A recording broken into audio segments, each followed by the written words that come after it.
인류의 역사는 두 부분으로 구분이 됩니다. 하나는 BC이고 하나는 AD입니다. BC는 Before Christ, 그리스도가 오시기 전. AD는 아노 도미니, 그리스도의 날에. 이 BC와 AD로 나뉘는 그 구분점은 예수 그리스도입니다. 예수 그리스도께서 이 땅에 특별히 베들레헴에 태어나셨을 때를 기준으로 해서 예수님이 오시기 전을 BC, 우리말로는 주전, 주님이 오시기 전. 예수님이 오시고 난 후에는 우리는 주후, 예수님이 오신 후. 그러니까 인류의 역사는 이렇게 둘로 구분이 됩니다. 우리가 생각해 보면 인류의 역사뿐만 아니라 우리 개인의 역사도 인류의 역사처럼 구분이 됩니다. 예수님이 우리에게 오시기 전, 예수님이 우리에게 오신 후. 다르게 말하면 우리가 하나님의 구원을 받기 전, 그리고 하나님의 구원을 받은 후. 인류의 역사가 BC와 AD가 구분이 되어 서로 같을 수 없는 것처럼 우리 개인의 역사도 하나님을 만나고 하나님이 주신 구원을 받은, 구원받기 전의 모습과 구원받은 후의 우리의 모습은 다르다라는 것입니다. 오늘 말씀이 바로 하나님이 우리를 구원하기 전의 모습과 하나님이 우리를 구원하신 후의 모습에 대해서 가르쳐 줍니다. 그러면 하나님이 우리를 구원하시기 전에 우리의 상태는 어떠했는가? 오늘 본문에는 세 가지로 나오는데 먼저 1절은 이렇게 말합니다. 2장 1절에 그는 허물과 죄로 죽었던 너희를 살리셨도다. 이 화면을 계속 켜주시면 감사하겠습니다. 그는 허물과 죄로 죽었던 너희를 살리셨다. 여기서 그는 하나님을 말하고 허물과 죄로 죽은 것은 우리를 말하는 것입니다. 우리가 하나님이 우리를 구원하시기 전의 모습, 그때 우리는 죽었다. 그러니까 1절을 설명을 드리면 이 첫째, 허물이라고 하는 이 말의 뜻은 바른 길에서 벗어나다, 즉 정도에서 벗어나다. 하나님이 우리에게 가르쳐 주시는 그 길에서 벗어나다. 이것이 허물이라는 뜻입니다. 죄라는 말은 헬라어로는 하마르티아라고 하는 단어인데 이 말은 관역에서 벗어나다라는 것입니다. 궁수가 관역을 향해서 활을 쐈는데 이 화살이 관역에 맞지 않고 관역에서 벗어나다. 그러니까 이것이 죄라는 뜻입니다. 이것을 하나님의 말씀에 비추어서 해석을 하면 하나님께서 우리에게 정해주신 길이 있는데 우리가 그 길대로 걸어가지 않고 그 길을 벗어나는 것이 허물이고, 하나님께서 우리에게 원하시는, 목표하신, 목적하시는 삶이 있는데 그 목적대로 살지 않은 것, 이것이 바로 죄라는 것입니다. 하나님께서 우리에게 걸어가라고 하신 그 길과 우리를 향하신 하나님의 뜻은 무엇인가? 성경을 보면 분명하게 알 수 있습니다. 그것은 바로 하나님을 경외하는 것입니다. 하나님을 경외하는 것. 하나님을 경외한다는 것 두 가지 의미가 있습니다. 첫째, 하나님을 경배하는 것. 우리가 지금 예배를 드리는데 이 예배는 하나님을 경배하는 것입니다. 하나님을 경배하는 것. 두 번째, 하나님의 말씀에 순종하는 것입니다. 그것이 하나님을 경외한다라는 뜻입니다. 하나님께서 그 만드신 피조물은 우리에게 그 뜻과 그 목적을 주셨는데 우리가 거기서 이탈하고 벗어나서 내 마음대로 하나님을 경외하는 것이 아니라 나를 경외하고 나를 신으로 삼아서 사는 것, 이것이 바로 허물과 죄입니다. 허물과 죄로 살았던 우리의 결과는 무엇인가? 죽었다. 성경에서 죽음을 가르칠 때는 세 가지 의미가 있습니다. 첫째는 육체의 죽음입니다. 우리가 흔히 사망했다라고 하는 죽음, 그 육체적인 죽음입니다. 우리는 그냥 죽었다라고 하지만 성경은 이 육체적 죽음을 가리켜서 우리 몸은, 우리 사람은 육체와 영혼으로 구성이 되어 있는데 영혼이 이 육체를 떠나는 것, 이것을 죽음이라고 합니다. 그래서 성경은 성도들의 죽음을 가리켜서 그 영혼이 떠나가시니라. 육체와 영혼으로 되어 있는데 영혼이 육체를 떠나가는 것, 이것이 우리가 흔히 죽음, passed away 했다는 죽음인 것입니다. 또 하나의 죽음이 있는데 이것은 영적인 죽음을 말합니다. 영적인 죽음이란 하나님과의 이 영적인 관계에서 분리되고 단절돼서 죽은 것입니다.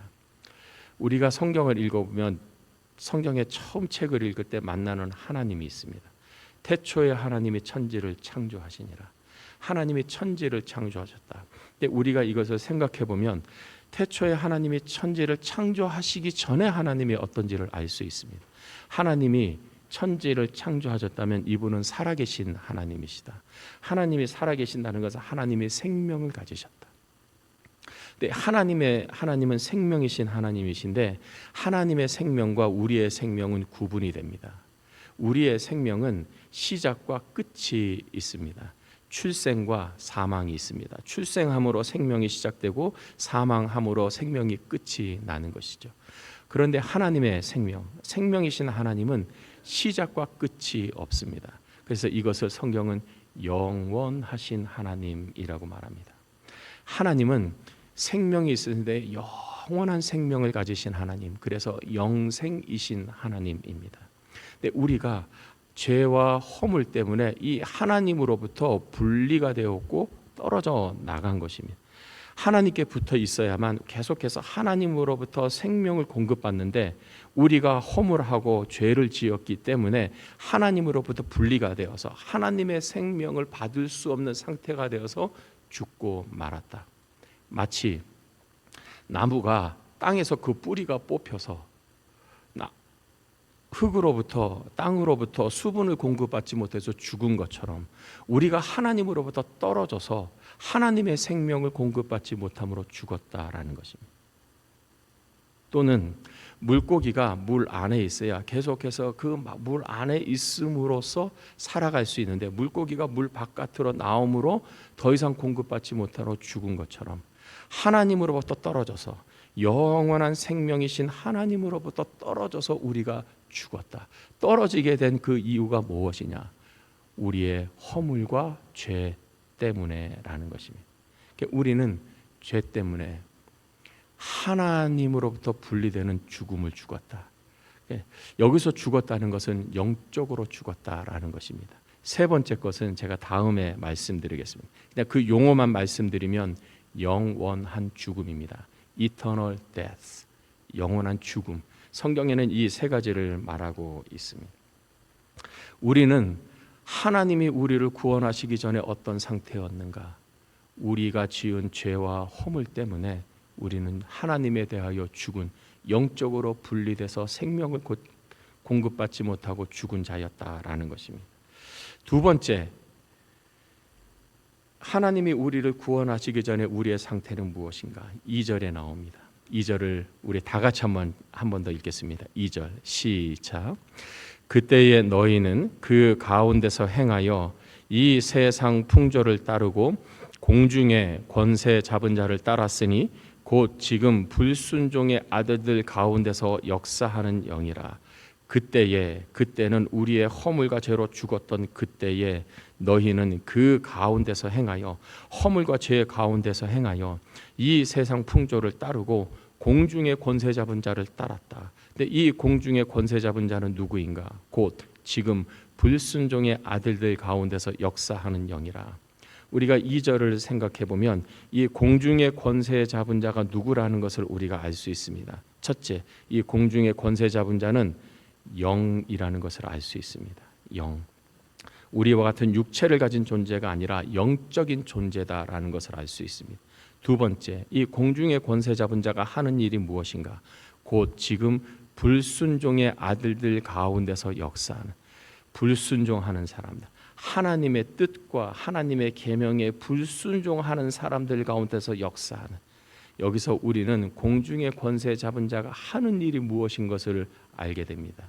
이 공중의 권세 잡은 자는 사람들로 하여금 하나님의 뜻에 순종하지 못하게 하고 불순종하게 하고 거역하게 하고 반역하게 하는 일을 사람들 가운데서 한다라는 것입니다. 그렇다면 이 공중의 권세 잡은 자가 누구인지는 우리는 알 수 있습니다. 성경을 이 공중의 권세 잡은 영을 사탄이라고 말을 합니다. 성경을 우리가 종합해 보면 사탄이 어떤 존재인지를 알 수 있습니다. 첫째, 사탄은 하나님께서 창조하신 천사들 중에 하나였습니다. 두 번째, 천사들 중에서 높은 계급, 높은 지위에 있는 천사였습니다. 세 번째, 이 천사가 다른 천사들보다 더 높은 지위에 있었기 때문에 어느 순간에 교만해졌습니다. 네 번째, 그래서 이 교만함 때문에 자기를 창조하신 하나님께 대항하고 대적했습니다. 불순종했다는 것이죠. 다섯 번째, 그래서 하나님의 심판을 받아서 이 세상으로 쫓겨나게 되었습니다. 그것이 사탄입니다. 사탄은 지금 무엇을 하고 있는가? 사람들 가운데서 사람들을 미혹하고 유혹해서 하나님의 뜻, 하나님의 말씀, 하나님의 계명에 불순종하도록 일하고 있다. 역사하고 있다. 우리도 전에는 공중의 권세 잡은 자를 따랐다. 이 사탄의 지배에 묶여서 사탄의 권세 아래에 있어서 사탄의 유혹을 받아서 이끌려서 우리는 따라갈 수밖에 없었다. 마치 끈이 묶인 개처럼 사탄이 끌면 우리는 어쩔 수 없이 끌려가서 하나님께 반항하고 대적하고 하나님께 불순종하는 상태가 되었다라는 것입니다. 세 번째, 하나님이 우리를 구원하시기 전의 모습은 어떠했는가? 3절입니다. 우리 3절 함께 읽겠습니다. 전에는 우리도 다 그 가운데서 우리 육체의 욕심을 따라 지내며 육체와 마음에 원하는 것을 하여 다른 이들과 같이 본질상 진노의 자녀이었더니 우리도 다 그 가운데서 행했습니다. 죄와 허물 가운데서 행했고 불순종하는 영들의 우리는 이끌리고 따라서 하나님의 말씀에 불순종하고 대항하고 대적하고 적대하는 일들을 행했습니다. 우리도 다 그 가운데서 행했습니다. 그래서 그 결과 본질상 진노의 자녀이었더니 하나님의 공의로우신 하나님의 진노를 받아야만 하는 진노의 자식이었다라는 것입니다. 당연하지요. 하나님이 정해신 룰이 있는데 그 룰을 벗어나서 자기 마음대로 행합니다. 하나님께 대항하고 대적하고 불순종합니다. 그러니 공의로우신 하나님의 그 심판에 의하면 우리는 모두가 다 하나님의 진노를 받아야 하는 죄인이고 진노의 자식인 것이죠. 이것이 우리의 모습인 것입니다. 하나님이 우리를 구원하시기 전의 모습입니다. 그런데 이런 우리들을 위해서 하나님이 구원의 일을 행하셨다라는 것입니다. 그것이 4절입니다. 4절을 보시면 긍휼에 풍성하신 하나님이 우리를 사랑하신 그 큰 사랑을 인하여. 근데 이 4절에 우리 이 개역개정 우리 한글 성경에는 좀 생략이 되어 있는데 중요한 접속 부사가 하나 있습니다.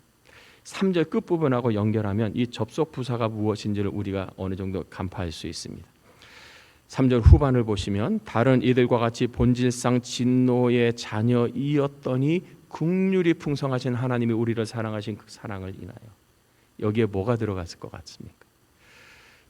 본질상 진노의 자녀이었더니 그러나 긍휼이 풍성하신 하나님이 우리를 사랑하신 그 큰 사랑을 인하여. 여기에 접속부사 그러나가 들어요. 헬라어로는 대라고 하는 접속부사가 있어요. 우리는 본질상 하나님의 진노의 자녀이었습니다. 하나님의 진노를 받아 마땅합니다. 그러나 긍휼에 풍성하신 하나님이 우리를 사랑하시다. 우리는 마땅히 우리가 생각하고 말하고 행한 것 때문에 하나님의 진노를 받아 마땅한 자들이지만 그러나 하나님이 긍휼이 풍성하신 하나님이 그 큰 사랑을 인하여 허물로 죽은 우리를 그리스도와 함께 살리시고 구원하셨다라는 것입니다. 여러분, 여기에 기독교의 소망이 있습니다. 제가 요즘 성경을 읽는데 성경 읽을 때마다 참 제가 몇 번 말씀드렸는데 성경 읽을 때마다 참 와닿는 게 있어요. 어느 분이 저희 교회 우리 교회 이름을 지었는지는 모르겠는데 우리 교회 이름 참 잘 졌다. 보는 곳마다 소망이 보이는 거예요. 하나님이 우리를 위해서 일하시기 때문에, 하나님이 우리를 위해서 좋은 것을 주시기 때문에 우리는 본질상 진노의 자녀였습니다. 그러나 긍휼이 풍성하신 하나님이 우리를 사랑하신 그 큰 사랑을 인하여 여기에 소망이 있는 거죠. 우리의 소망은 우리의 능력도 아니고 우리의 지혜도 아니고 우리가 아는 사람들도 아니고 우리가 가지고 있는 것도 아닙니다. 우리의 소망은 오직 하나님께 있어요. 근데 이 하나님은 어떤 하나님이냐? 이 하나님은 긍휼이 풍성하신 하나님. 이 긍휼이라는 말은 불쌍히 여긴다는 말입니다. 불쌍히 여긴다. 7절 후반부에 나오는 자비하심으로라고 같은 말이에요. 자비를 베푸는 거예요. 이 사람 내가 사랑하고 싶지 않아. 사랑받으려 하지도 않아요. 그러나 이 상황이 너무 딱해서 불쌍히 여겨주는 거죠. 여러분, 우리가 이런 마음이 일어날 때가 있잖아요. 정말 안 된 사람을 보면 별로 관계도 없어요. 뭐 도와주고 싶지도 않아. 도와주면 내가 손해 볼 것 같아. 그런데 불쌍한 마음이 생기는 거예요. 그래서 도와주는 거예요. 이것이 긍휼이 풍성하신 하나님. 긍휼이 풍성하실 뿐만 아니라 사랑이래. 근데 그 사랑도 그냥 사랑이 아니에요. 큰 사랑을 위하여, 그 큰 사랑을 위하여. 적어도 여기서 그 큰 사랑이라고 말할 때는 부모가 자식을 사랑하는 것보다 더 큰 사랑입니다. 여기에 우리의 소망이 있습니다. 삶이 내 뜻대로 안 되고 계획대로 안 됩니다. 여러 삶의 문제들을 만나는데 이것이 하나만 오면 좋겠는데 계속해서 이어서 옵니다. 마치 쓰나미가 오는 것처럼 이 문제가 하나 터지는데 어느 정도 좀 해결이 좀 되고 마음이 진정될까 또 이 문제가 생기는 거예요. 이거 어느 정도 마음을 줄이면 또 이 문제가 생기는 거예요. 뭐 순항이처럼 인생의 문제가 계속해서 오는 거죠. 그럴 때 우리는 낙심이 되는 거죠. 말 그대로 내우외한의 상황에 있을 때입니다. 그럴 때 우리는 그냥 다 놓자, 내려놓자라고 생각할 때가 있어요. 그런데 성경은 우리에게 말씀합니다. 그러나 긍휼이 풍성하신 하나님이 우리를 사랑하신 그 큰 사랑을 인하여, 여러분, 하나님의 사랑에 근거하고 사랑을 믿고 힘을 내시기를 축복합니다. 여러분, 낙심되고 절망이 되십니까? 하나님의 약속을 아멘으로 믿고 소망을 얻기를 축복합니다. 여기에 우리의 리스타트, 여기에 우리의 출발점이 있는 것입니다. 이 하나님이 우리를 너무너무 사랑하셨습니다. 그래서 우리를 구원하기 위해서 하셨어요. 5절에 보시면 허물로 죽은 우리를 그리스도와 함께 살리셨고 너희는 은혜로 구원을 받은 것이라. 또 함께 일으키사 그리스도 예수 안에서 함께 하늘에 앉히시니 이는 그리스도 예수 안에서 우리에게 자비하심으로써, 우리에게 자비를 베풀어 주심으로써 그 은혜의 지극히 풍성함을 오는 여러 세대에 나타내려 하심이라. 하나님이 우리를 구원하시기 위해서 하신 일이 있어요. 우리를 그리스도와 함께 살리셨어요. 또 함께 일으키셨어요. 뿐만 아니라 그리스도 안에서 그리스도와 함께 하늘에 앉히셨어요. 하나님이 죽은 예수 그리스도를 3일 만에 살리셨어요. 살리실 뿐만 아니라 그 도문서 일으키셨어요. 일으키셨을 뿐만 아니라 천국으로 끌어올리셨어요. 천국으로 끌어올리셨을 뿐만 아니라 하나님 보좌 우편에 하늘에 앉히셨어요. 가장 사랑하는 자리에 두셨다라는 것입니다. 그런데 하나님이 예수 그리스도만 그렇게 하신 것이 아니라 믿음으로 그리스도 안에 속해 있는 모든 사람들, 예수 그리스도에게 하신 일들을 그들에게도 동일하게 하셨어요. 그리스도 안에 있는 우리를 그리스도 함께 살리셨고 함께 일으키셨고 천국으로 끌어올리셨으며 함께 그리스도와 함께 보좌 우편에 앉히셨어요. 우리를 구원하셨다라는 것입니다. 우리의 신분을 하나님의 아들과 동등한 신분으로 두셨다라는 것입니다.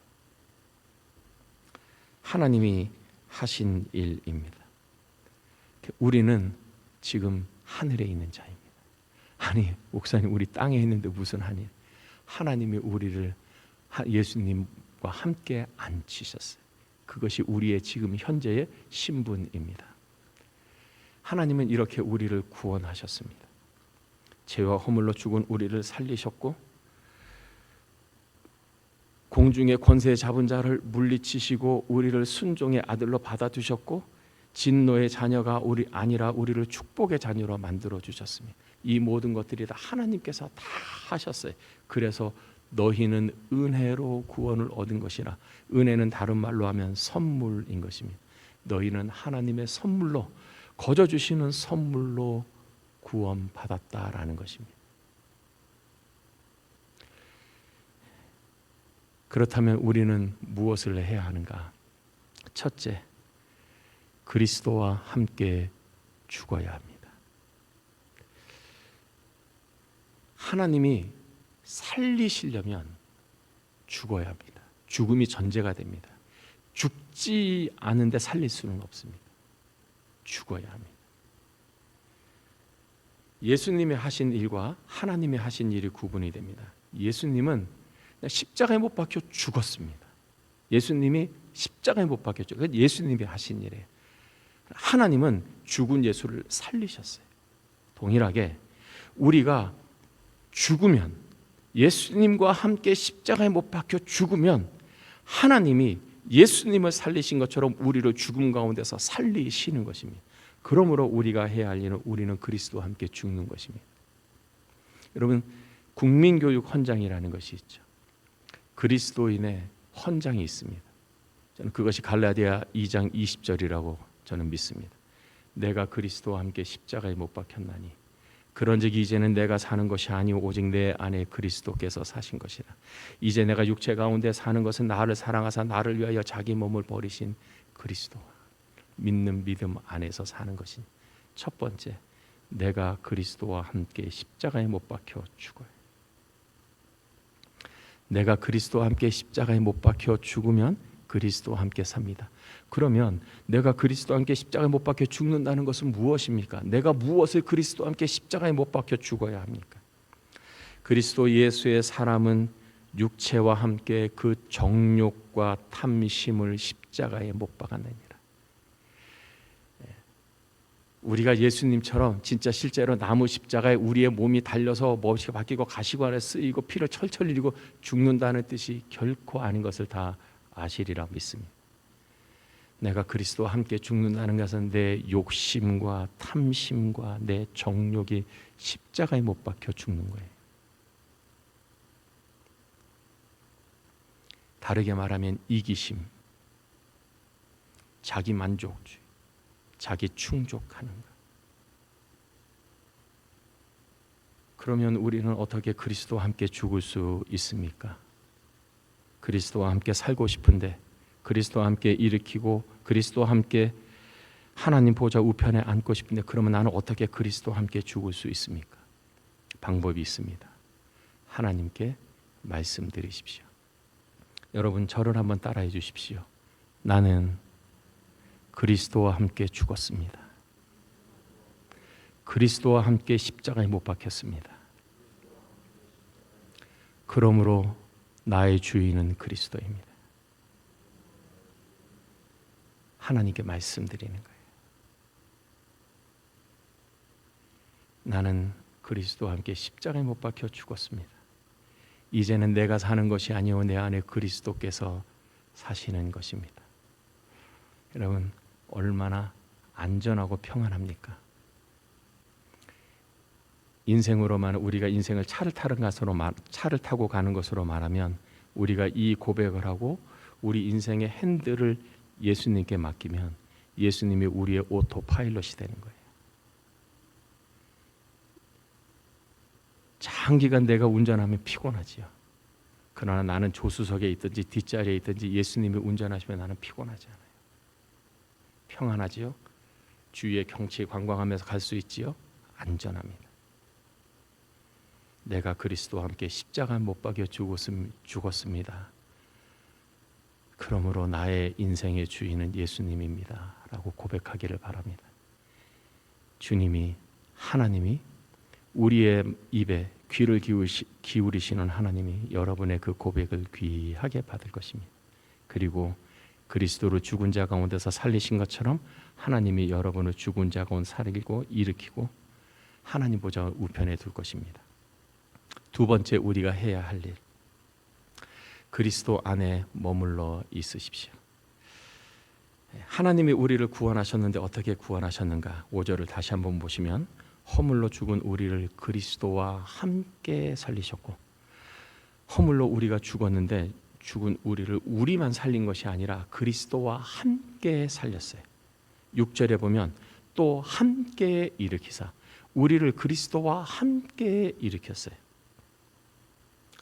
그리스도 예수 안에서 함께 하늘에 앉히시니, 그러니까 하나님이 우리를 구원하시고 일으키시고 하늘에 앉히신 것은 우리만 한 것이 아니라 우리가 그리스도와 함께하기 때문에 하나님이 그리스도를 위해서 하신 일이 우리가 그리스도 안에 있고 그리스도에게 붙어 있으므로 우리에게 하신 일이 되는 것입니다. 우리가 해야 할 일은 무엇인가? 그리스도 안에 머물러 있는 것입니다. 소위 그리스도와의 연합입니다. 붙어 있어야 합니다.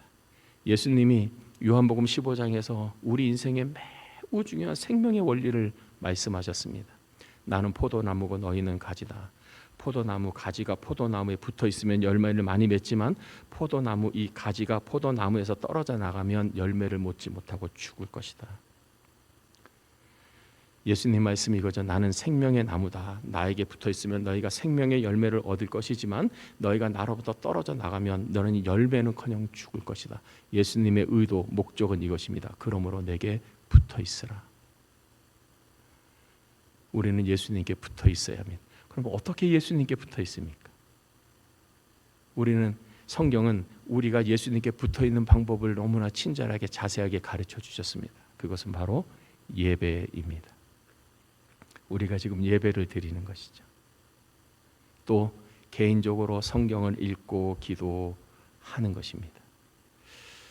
혹시 주일날 한 번의 예배로 만족하신다면 여러분의 은혜 레벨, 여러분의 영적인 에너지의 레벨은 15%를 넘지 못합니다.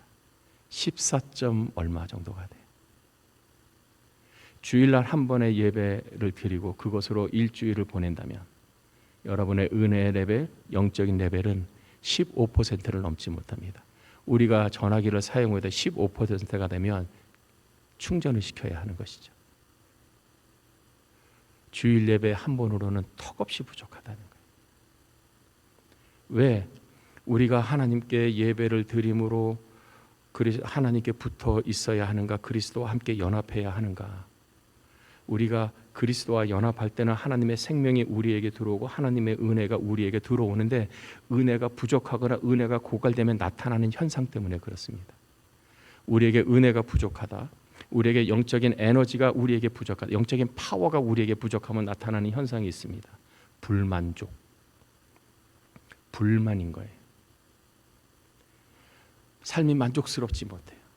나도 나를 만족하지 못하고 가족도 만족스럽지 못하고 교인도 만족스럽지 못하고 가족도 만족스럽지 못하고 다 만족스럽지 못해요. 사실은 문제의 원인은 자기한테 있는데 다 다른 사람을 탓하는 거예요. 불만하면 어떤 현상이 나타나요?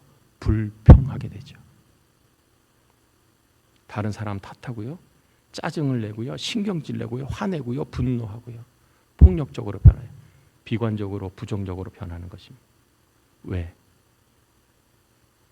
은혜가 없어서, 은혜가 부족해서.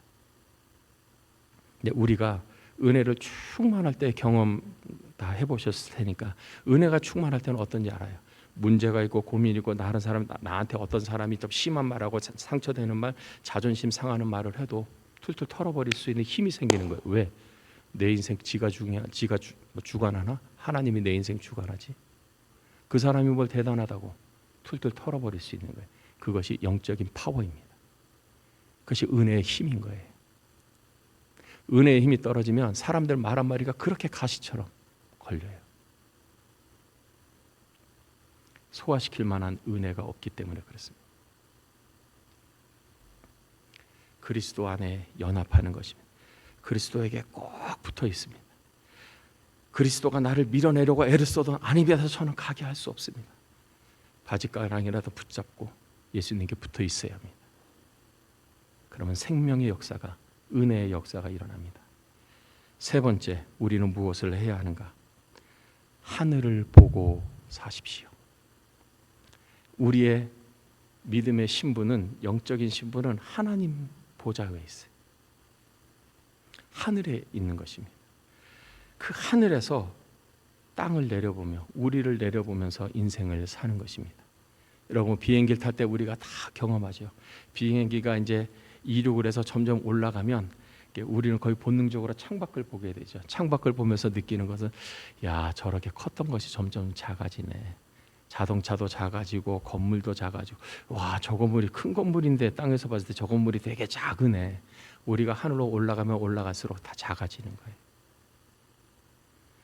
우리가 심각하게 생각하는 것, 우리가 크다고 생각하는 것이 하늘에서 내려보면 사실은 아주 작은 것이 있어요. 하나님의 눈으로 보면 작은 것이. 우리를, 내가 자랑하고 싶은 것이 있었는데 하늘에서 보면 그것이 의미 없음. 그렇게 큰 것이 아니야. 나를 힘들게 하고 무겁게 하는 것이 있었는데 하늘에서 보면 그것이 아주 작은 것, 내 인생의 사소한 것. 하늘에서 내려보라는 것입니다. 반대로 하늘을 보고 사십시오. 하늘에 여러분의 시선을 고정시키십시오. 이 세상은 악하고 음란하기 때문에 사실 세상 속에서 우리가 만족을 얻는다는 것은 거의 불가능합니다. 세상과 동일하지 않은 이상, 세상과 한편이 아닌 이상 세상에서 만족을 얻을 수 없습니다. 그런데 우리 그리스도인은 세상과 한편이 아닙니다. 세상 속에서 살지만 우리는 세상과 구별된 삶을 삽니다. 우리는 하늘에 속한 자로서 이 세상에 사는 것입니다. 우리는 이 세상에서 여러 일들을 경험할 때 우리의 눈을 들어서 우리의 시선을 하늘을 보고 하나님께 고정하는 것입니다. 하나님이 나를 보고 계시지. 하나님이 내 인생의 주관자시지. 하나님이 나와 함께 하시지. 하나님이 내 인생을 인도하시지. 땅에 살지만 하늘을 바라보고 사십시오. 하나님이 여러분의 인생을 책임지실 것입니다. 사랑하는 성도 여러분, 아직 그리스도와 함께 죽지 않았다면 그리스도와 함께 믿음의 고백으로 죽기를 바랍니다.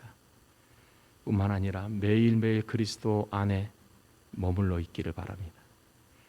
하늘을 보면서 살고 하늘에서 땅을 보면서 살고 하나님의 마음으로 시선을 고정하면서 그렇게 하나님과 함께 사는 구원의 기쁨을 누리는, 즐거움을 누리는 모두가 되시기를 주님의 이름으로 축복합니다. 기도하겠습니다.